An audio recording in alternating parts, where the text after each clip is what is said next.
Well, welcome to the Clemson University greenhouses, and I'm here with Dr. Jim Faust, who's a professor of horticulture here at Clemson, surrounded by a wonderland of poinsettia. And I have been watching these greenhouses all during the fall and seeing these things just burst into color, and I have never seen so many colors, variants, varieties of poinsettia. I didn't know there were this many. Yeah. What are you doing here? Well, this is a unique experience here. I don't think you probably can find this collection of poinsettias probably anywhere in the world right now. What we're doing is my class, my students are this fall semester, we're growing 24 varieties of poinsettias ranging from heirloom varieties from the 1920s all the way to modern varieties that are just currently on the market. Right, and you're also doing a book.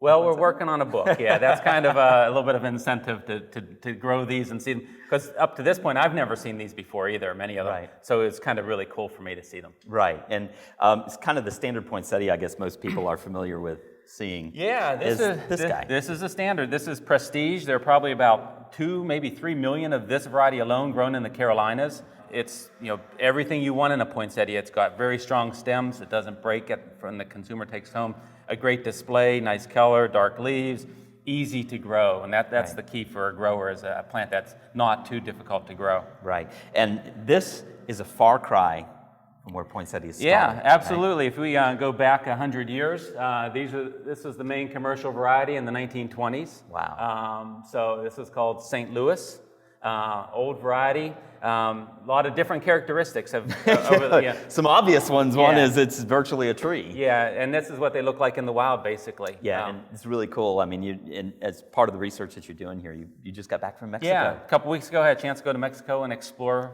looking for poinsettias in the wild. So they grow about like this, 12 foot tall, Yeah. kind of gangly shrubs, one flower at the top of one single stem, no branching.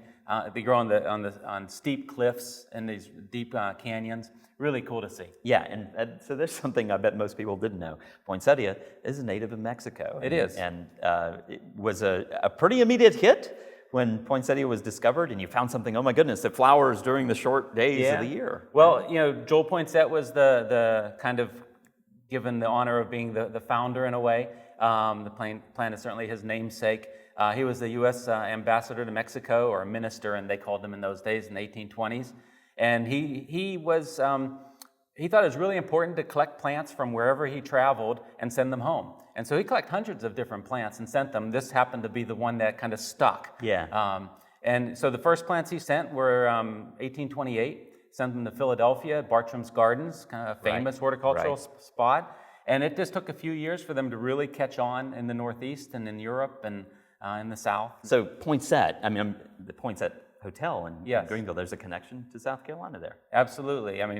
Joel Poinsett was from South Carolina, from Charleston. He had a home up in the Greenville area, spent a lot of time up here, and built the natural bridge that many people still visit. And there's the Poinsett Hotel downtown, Greenville. So nice connection there. And the old legend, I guess, is that he sent the plants to Charleston. Yeah, that's written many times over. You find that on the internet a lot. Yeah. We have not yet to find any documentation of him sending any plants to South Carolina. So we do have documentation of him sending to Philadelphia. South Carolina is still digging. Unfortunately, a lot of those records just don't exist. A lot of Southern history has been lost. Well, I'm dying to know a little bit more about these, and so maybe we could go around and show me some of the varieties, because I don't think most people have experienced this many poinsettia. So Patrick, here's an example of the domestication of poinsettias over 100 years, essentially. Right. This one looks a lot like the wild type. Right. You have the bracts are a bit droopy. They're open, fairly narrow, and you have a very open center. The true flowers here are called Cyathea. Right. And they're not in a very tight cluster. And so over the last 100 years, basically what breeders have done is created plants that have much broader bracts, much more compact plants, and then the Cyathea also much more compactly presented in the center. Yeah. So the grower term for that is having tight centers. Okay. And that's what we're looking for, is tight centers. And some varieties, you'll see modern varieties don't have very prominent Cyathea at all, because consumers don't necessarily recognize we don't care about the actual flower. What we're worried about is the bract production. Yeah. So to get from here to here, you essentially have chronologically laid out. Yeah, right we have before some I plants see here them. that are worth looking at. This is actually the main variety in the 1950s. This is Barber Eckie Supreme, and it's a tetraploid, meaning it has additional chromosome number. Yeah. And you can see the expanse of the bracts is huge. Yeah. The Cyathea are huge Enormous. compared to modern varieties. Right. And you can probably still see it has a bit of a lanky habit and still gangly. Drops leaves, and it right? drops leaves. And that was the real problem with Yeah. these early varieties, is that they would drop leaves. Yeah. In fact, it was so much so that in the early 1900s, the way they would grow the poinsettias would they put 3 or 4 plants in a pot and then leave a hole in the center of the pot. And they would put a fern in there right before they would sell it, because all the leaves were going to fall off. And so the fern would give you some color. Have color left over. So, and this was a noteworthy variety. It's called Eckie White. It was the first variety introduced in the 30s that actually had good leaf retention. Right. The leaves would hold up in the consumer environment. It was still a very, very tall plant. And so what the growers would do in that day, they would cheat. They would bend the stems. I don't know if you can see that there. I can see where you've done it, Otherwise, yeah. this is a 6-foot tall plant easily. And so we take it, we bend the stem down, it bends back up here, and so we shorten it by 2 feet, make it look good in a pot. Right. So. Yeah. And then, actually, the big hit in the 1870s were double poinsettias. There was a botanist found this plant in Mexico doing some exploration in the early 1870s. He sold the first plant to a florist in New York City for $1,000. In 1870s. 1870s. It's like $1 million It's a lot of these money. days. That's a lot of money. It's still a lot of money. Yeah. So, and you can see it's a double flowering one. Instead of having Cyathea in the center, all of those Cyathea have turned into basically bracts. Yeah. So this is still not fully expanded. This will become a ball. But I don't see these. I mean, they've don't. been around since the 1870s. I don't think I've ever seen one. It was all the rage for a few years, or about a decade. In fact, the prediction at that time was that the double flowering poinsettias were going to take over. Like roses Like and roses, carnations, carnations, dahlias. yeah, sure. The double form is the Sure. really showy form. So they were saying, well, this is the new highlight in horticulture. The single flowering forms are just going to go by the wayside. But yet that's in what we fact, ended that up is not with. what happened. So. And then the next big step in poinsettia breeding was that the USDA scientists in the ornamental breeding program, the scientists in charge of the program actually went to a conference in a hotel in 1948, and as he's checking into the hotel, he noticed the poinsettias that were in the hotel, all the leaves had fallen off of them. And he said, boy, that's something that needs to change.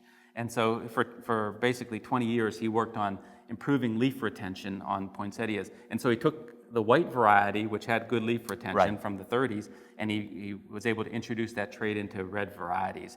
And so the first plant that really came from that program that, again, kind of changed the poinsettia world in 1963 was a variety called Paul Mickelson. And it's not a particularly beautiful variety. It doesn't have a great habit. There's nothing fantastic about it except for leaf holds retention. the leaves. And that's what everybody went to. So the whole marketplace went to, all the growers would Yeah. grow this variety. And it was popular for 10 years. It kind of took over. And then the family that's most recognized as being associated with poinsettias is the Paul Eckie Ranch, the Eckie family. And so they were losing considerable market share because that variety was doing so well in the marketplace. And so they started their own breeding program, and this was the first big variety that they introduced in the late 1860s. Yeah. And it's called C1, not a very clever name, Right. but C represents the third year of breeding, ABC, and then the first cross they made of that third year, so hence C1. And it really looks like a modern poinsettia. You've got tight centers, big bracts, big wide bracts, very showy presentation compared to anything we've seen previously. So, I mean, that still looks like a modern poinsettia today. So, in 1968, it's kind of impressive. So all of these different I mean, you've got so many poinsettias in here. How were you able to get all of these from St. Louis to C1? Yeah. I mean, they're not grown commercially anymore. Yeah. Well, the Paul Eckie Ranch has been very progressive, and they kind of, poinsettia was their business, and they were good businessmen. And what they did was they collected everything and saved everything. So they have pretty much all the varieties that have been introduced over the last 100 years. They keep producing them as potential breeding opportunities. Right. You don't want to lose Wow, that that's germplasm. Yeah, Right? that's So nobody else in the fabulous. world has those. They're willing to share some of these old ones with us so that we could do this trial. Yeah. Well, and just on the other side, we have tons of modern varieties. Sure. What we have here is a variegated variety. These were first introduced in the 1930s. Really hadn't gained popularity until a company reintroduced them in the 1990s, and they kind of caught on. We actually don't want the bracts to be real big on these varieties because you want You to don't see want to that. cover that- up that the connect- leaves. Yeah, Yeah, so exactly. the smaller red. So that's kind of more interesting. preferable. We have curly bracted varieties. So Right. this is still a true single. There's still one single row of petals. They just happen to be very curly. So it's not a Right. double per Yeah, se. yeah. That's called winter rose. These can actually be grown as cut flowers too, quite nicely. Visions of Grandeur is my personal favorite, kind of a peachy pink plant with huge bracts. And I see smaller ones of these in the trade, or smaller forms, but not this one with a huge flower. Yeah, this plant's been introduced, maybe 10 years ago. It just didn't gain popularity because it was so big and awkward. The growers really struggled to produce it commercially. Gosh, it's spectacular. It is. So this year there's a new variety out that is basically looks just like this, but has the compact habit that commercial growers like to have.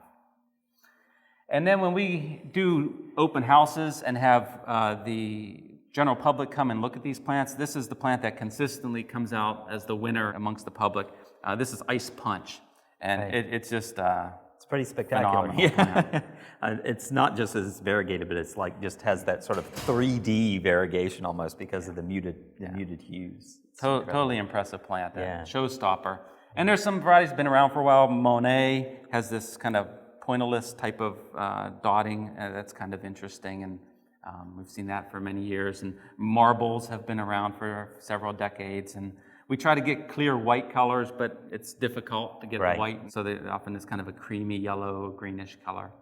Jingle bell types, as we see Right. here, have this spattering look to them that are kind of neat. And here you'll see sporting. sport, yeah. Yeah, so this is bred from this variety, and it reverts.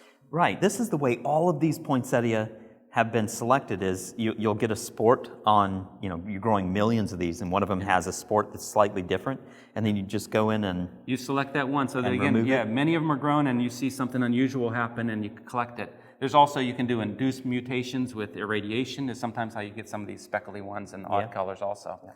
And then, this is yeah. the closest thing we have to Clemson orange in poinsettia so far. Right. Beautiful plant. Large bracts, it's called Orange Spice. Just been out for a couple years now, and I think has a future. and then something completely different. Yeah. This This is Unbelievable. an amazing plant. This is actually a hybrid. Everything else we've seen today is Euphorbia pulcherrima. Which is just the straight wild poinsettia selections. Exactly. This is a cross between pulcherrima and Euphorbia cornastra, the dogwood poinsettia, which is Right. a white flowering poinsettia that's just grown in a few regions of Mexico.